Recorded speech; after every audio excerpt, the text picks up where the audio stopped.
લક્ષ્ય ન્યૂઝ, એક નજર, એક લક્ષ્ય.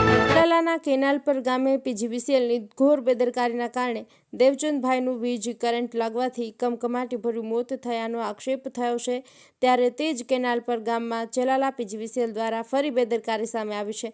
અકસ્માતનો ભોગ બનનાર દેવચંદભાઈના ખેતરની નજીક જ આવેલું બીજા ખેતરમાં પીજીવીસીએલના બે પુલ વચ્ચેનો વીજ વાયરનો જોડો નીચે આવી ગયેલો હોય કેનાલપરા ગામના યોગેશભાઈ, ધનજીભાઈ સહિતના અનેક ગ્રામજનોએ ઘણા ટાઈમથી ફોલ્ટ લખાવેલા હોવા છતાં પીજીવીસીએલ દ્વારા આ નીચે આવેલો વીજવાયર રિપેર થતો ન હોવાથી ગમે ત્યારે અકસ્માત થવાની સંભાવના દેખાઈ રહી છે અને ફરી વખત માનવ જીવનનો ભોગ લેવાની શક્યતાઓ છે.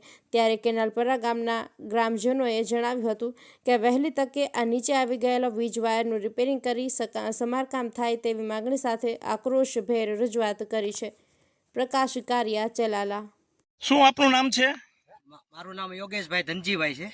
કયું ગામ? સરખા કેનાલપરા છે. શું તમારો પ્રશ્ન છે? અમારે કાલે એવો બનાવ બની ગયો છે કે જમ્પર નીચે પડ્યું અને માણસ એક્સપાયર્ડ થઈ ગયો છે. અને આ જોડાનું આ તારનું 2 વર્ષ પહેલાં અરજી આપેલી છે, પણ કોઈ તાર ખેંચવા આવ્યા નથી. આવે ત્યારે એમ કહે કે અમે આવીને હમણાં કરી જાઉં કા કે શેઠા પાડોશી એમ કહે છે કે અહીંયા તાણીઓ ન મારતા.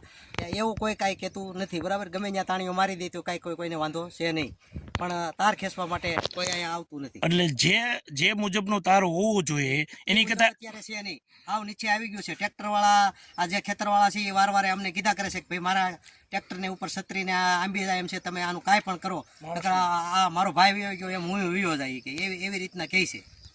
અને તમે ફરિયાદ ચલાલા પીજીવીસીએલમાં કરી દીધી છે? 2 વર્ષ પહેલા કમ્પ્લેન કરી છે, પણ પછી તો આ બધું ખેડૂતનું કેવું હોય, કાંઈ કાગળિયાનો કોઈ બધું ઈ નથી કરતા. એમ ખેડૂત પાસે કાંઈ ન હોય. માણસનો ભોગ લેવાય પછી કરે, પછી માણસનો ભોગ તો બનવાનો જ છે આવું બેદરકારી હોય તો. ઓકે.